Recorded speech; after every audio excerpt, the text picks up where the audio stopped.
Hello, welcome you all in Bhargava biology classes. मैं हूं आपका एजुकेटर और मेंटर डॉक्टर एन के भार्गव। जैसे कि पिछले क्लास में हम लोग शुरू किए थे क्लास 12 का एक इम्पॉर्टेंट चैप्टर जिसका नाम था sexual reproduction in flowering plants.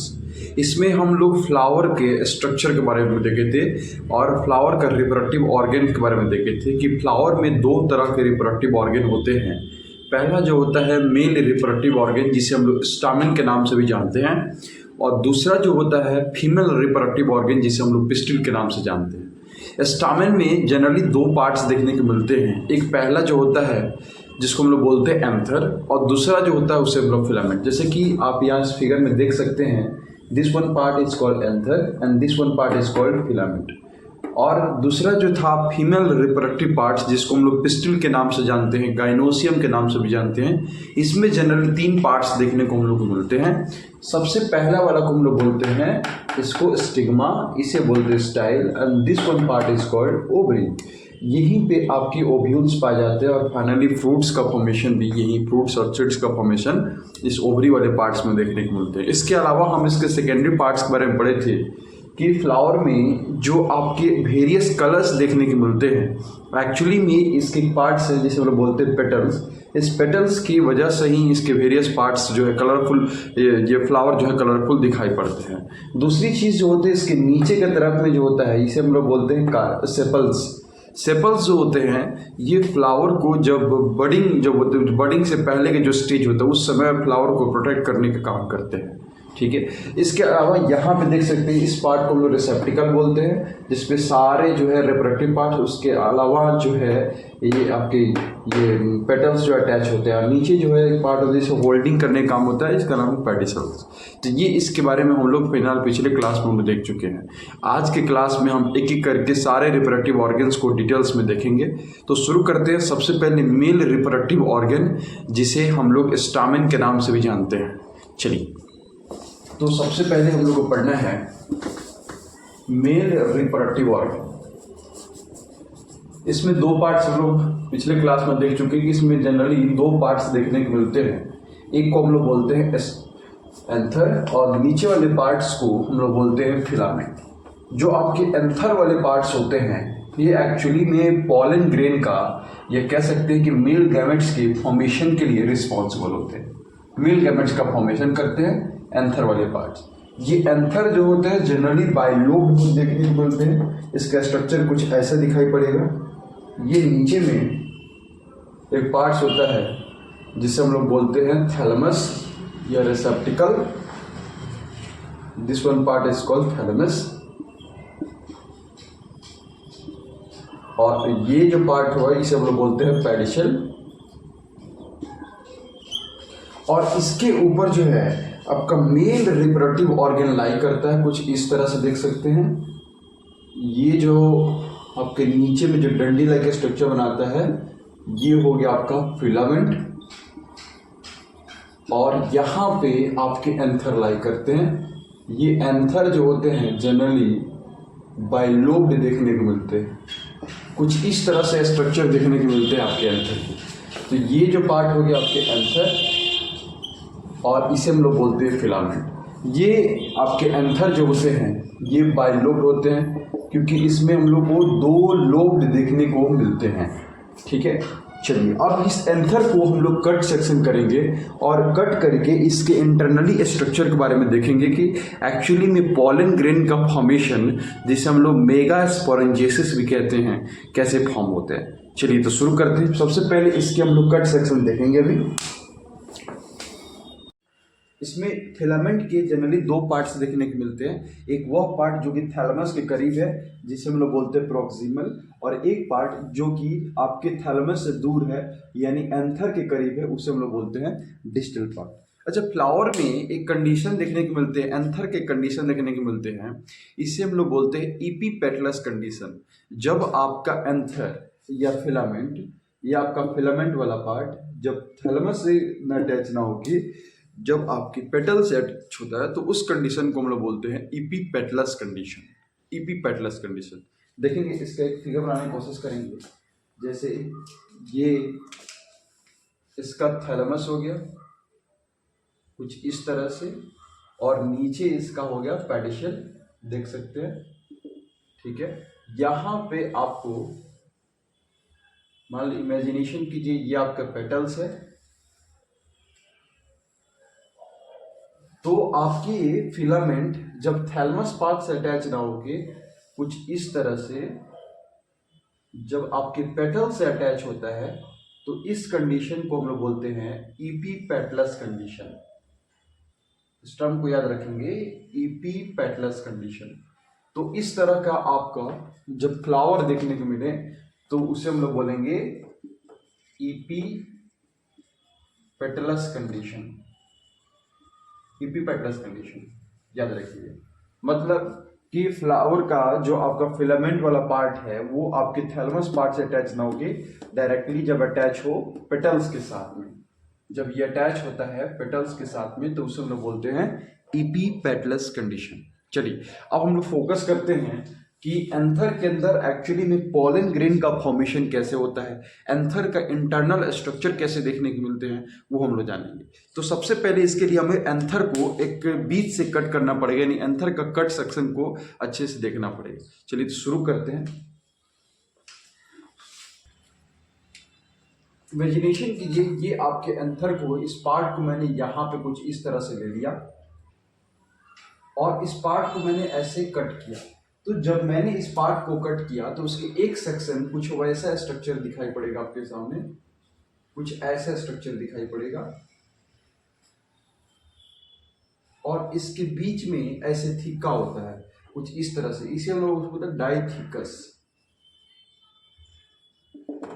डाइथिकस इसके अंदर में ऐसे छोटे छोटे राउंडेड स्ट्रक्चर बनते हैं और इसके अंदर में कुछ ऐसे सैक लाइक स्ट्रक्चर बनते हैं, इसे हम लोग बोलते हैं पॉलन सैक। कुछ इस तरह से इसे हम लोग पॉलन सैक के नाम से जानते हैं, और इसके अंदर ये दो ऐसे स्ट्रक्चर जो नीचे की तरफ होते हैं इसे हम लोग बोलते हैं लोब। इसीलिए हम लोग बोलेंगे जो एंथर होता है ये बाइलोब्ड होता है, एंथर जो होता है ये बाइलोब्ड होता है। अब इसका थोड़ा सा हम लोग डिटेल्स इमेजिन बनाने की कोशिश करेंगे। चलिए तो अभी हम लोग क्या क्या देखें कि सबसे पहले जो स्टामिन होता है, इसके स्टामिन के दो पार्ट्स होते हैं, पहले को हम लोग बोलते हैं एंथर और दूसरे को बोलते हैं फिलामेंट। फिलामेंट का वो पार्ट जो कि आपके थैलमस के करीब पाया जाता है उसे हम लोग बोलते हैं प्रोक्सिमल पार्ट, और वैसे पार्ट जो कि आपके थैलमस से दूर होते हैं उसे हम लोग बोलते हैं डिस्टल पार्ट। जो आपके एंथर होता है ये पॉलन ग्रेन का फॉर्मेशन करते हैं, और एंथर जो होते हैं वो बाइलोब होते हैं। इसका हम लोग कट सेक्शन में देखें कि जब इसको कट करेंगे तो अंदर में कुछ थिक्का सेल राउंडेड स्ट्रक्चर पाए जैसे थिक्का सेल बोलते हैं, और इस थिक्का सेल के अंदर में पॉलन सैक पाया जाता है जिसके अंदर में आपके पॉलन ग्रेन का फॉर्मेशन कर होता है। तो इसके लिए हम लोग एक डिटेल्स फिगर बनाने की कोशिश करेंगे। इस डिटेल फिगर में हम लोग ये सब देखेंगे कि पॉलन ग्रेन का फॉर्मेशन कैसे होता है। चलिए तो शुरू करते हैं। सबसे पहले जो है, जब आपका पॉलन ग्रेन को ऐसे कुछ इस तरह से स्ट्रक्चर होता है, इस पॉलन ग्रेन को जब लोग कट करेंगे तो एक बड़ा सा जूमिंग फिगर बनाते हैं, कुछ इस तरह से स्ट्रक्चर आपके दिखाई पड़ेंगे, कुछ इस तरह से आपके स्ट्रक्चर दिखाई पड़ेंगे।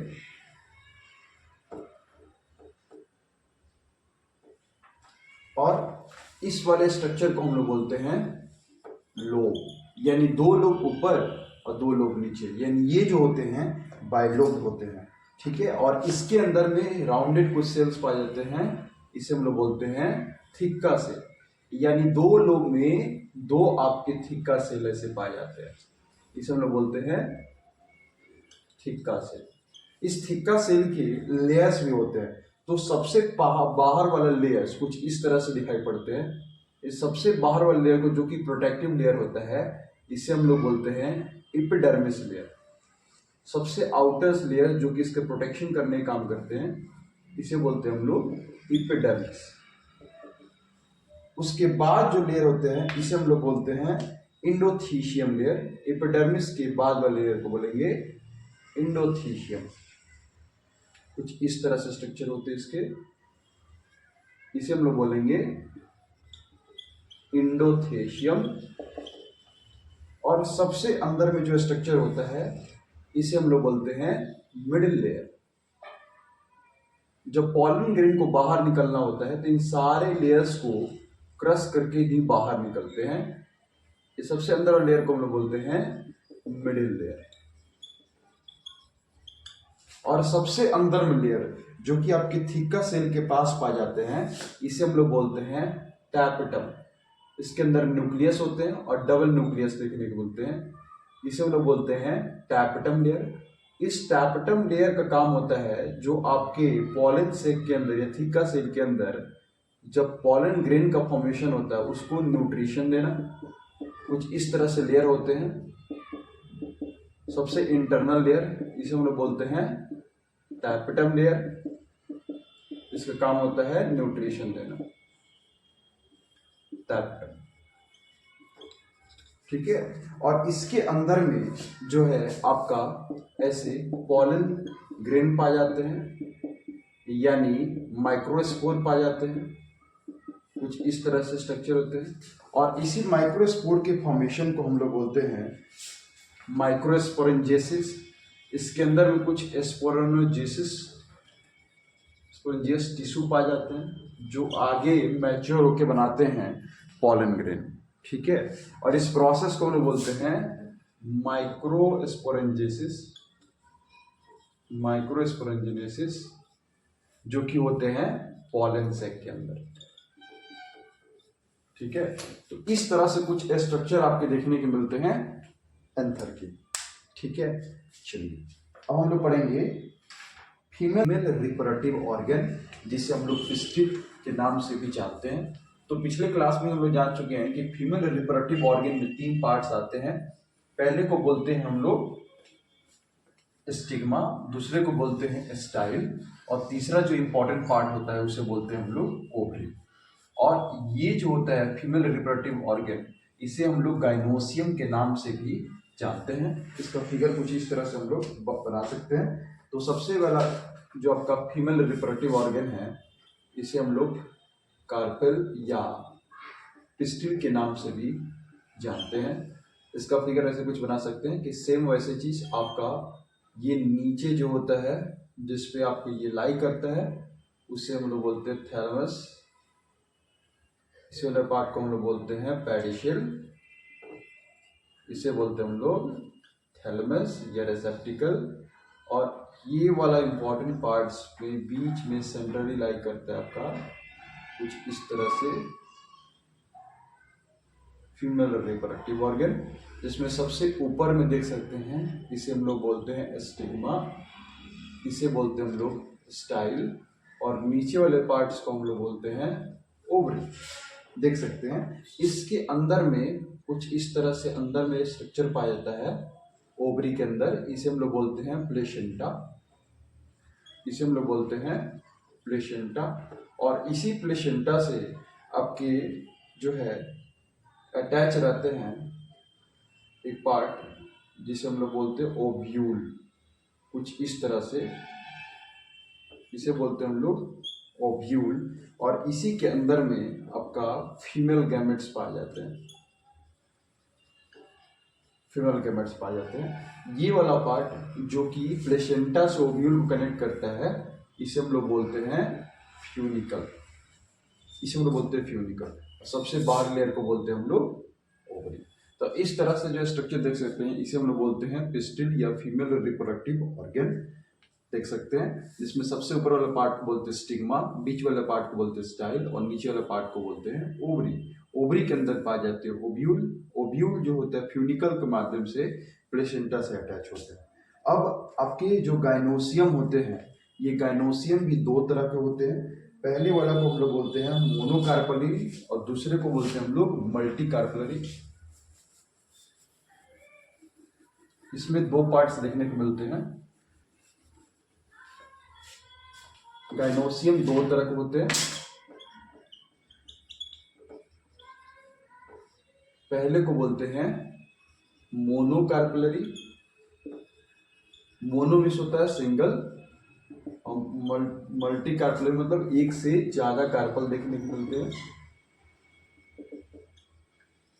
मल्टी कार्पलरी में भी 2 टाइप्स देखने को मिलते हैं। पहले को बोलते हैं हम लोग सिनकार्पस और दूसरे को बोलते हैं हम लोग एपोकार्पस।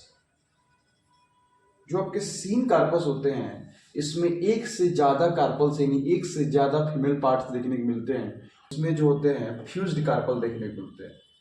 सिनकार्पस में आपके फ्यूज्ड कार्पल देखने को मिलते हैं, जबकि एपोकार्पस में आपके फ्यूज्ड नहीं होते हैं। इस तरह से हम गाइनोसियम को दो पार्ट में डिवाइड कर सकते हैं, मोनोकार्पलरी जिसमें सिर्फ एक ही कार्पल्स देखने को मिलते हैं, और मल्टी कार्पलरी जिसमें एक से ज्यादा कार्पल्स देखने को मिलते हैं। मल्टी कार्पलरी के भी दो टाइप्स देख सकते हैं, पहले को बोलते हैं सिनकार्पस और दूसरे को बोलते हैं एपोकार्पस। सिनकार्पस वह होता है जिसमें कार्पल्स जो होते हैं सब आपस में जुड़े होते हैं यानी फ्यूज्ड होते हैं, और एपोकार्पस वो होते हैं जिसमें कार्पस आपस में फ्यूज्ड नहीं होते हैं। अगर इसका इमेज बनाया तो कुछ इस तरह से बन सकता है। इसे हम मिटाना चाहेंगे, चलिए मैं यहीं बना देता हूं इसको। तो सबसे पहले सेम चीज नीचे जो होता है, नीचे जो आपके स्ट्रक्चर पाया जाएगा इसे हम लोग बोलेंगे थैलेमस, और ये जो पार्ट है सेम चीज पेडिशिल। इससे एक स्ट्रक्चर निकला होता है ओवरी, इस तरह देख सकते हैं कुछ इस तरह से, और देख सकते हैं इसके अंदर मल्टी आपके जो है कार्पल्स देखने को मिलते हैं, लेकिन सारे के सारे जो हैं वो फ्यूज्ड होते हैं कुछ इस तरह से, सारे के सारे आपस में फ्यूज्ड होते हैं। यानी देख सकते हैं इसके मल्टी एक से ज्यादा आपके जो है स्टिग्मा स्टाइल देखने को मिलते हैं, लेकिन सबका ओवरी जो होते हैं वो सेम है, इसलिए इसे हम लोग बोलते हैं मल्टी कार्पलरी। इसे हम लोग बोलते हैं मल्टी कार्पलरी। और मल्टी कार्पलरी में कौन सा हो जाएगा? पहला सिनकार्पस, ये हो जाएगा आपका सिनकार्पस, क्योंकि इसमें सबका जो है ओवरी जो है वो सेम है और आपस में क्या है फ्यूज्ड है। और दूसरा जो है आपका एपोकार्पस, एपोकार्पस कुछ ऐसा दिखता है, ये आपका नीचे सेम चीज हो गया थैलेमस, थैलेमस से नीचे पेडिशिल, और इसमें एक से ज्यादा आपके फीमेल रिप्रोडक्टिव ऑर्गन देखने को मिल सकते हैं कुछ इस तरह से, कुछ इस तरह से एक से ज्यादा फीमेल रिप्रोडक्टिव ऑर्गन आप लोग को देखने को मिल सकते हैं। तो ये जो होता है इसे बोलते हैं सिनकार्पस और इसे हम लोग बोलते हैं एपोकार्पस। तो ये दो तरह के आपके फीमेल रिप्रोडक्टिव ऑर्गन यानी गाइनोसियम देखने को मिलते हैं। आई थिंक आई होप आप लोग समझ रहे हैं। चलिए मिलते हैं एक नेक्स्ट वीडियो में, यानी मेल रिप्रोडक्टिव ऑर्गन्स के जो गैमेट्स का फॉर्मेशन होता है वो पढ़ेंगे, और फीमेल रिप्रोडक्टिव ऑर्गन में जो गैमेट्स का फॉर्मेशन होता है वो पढ़ेंगे, यानी माइक्रोस्पोरेंजेनेसिस और मेगा स्पोरेंजेनेसिस। ये दो टॉपिक है जो हम लोग नेक्स्ट क्लास में पढ़ेंगे। आई होप आप लोगों को समझ में आया। Thank you so much. Like video and channel को सब्सक्राइब जरूर करें। All the best.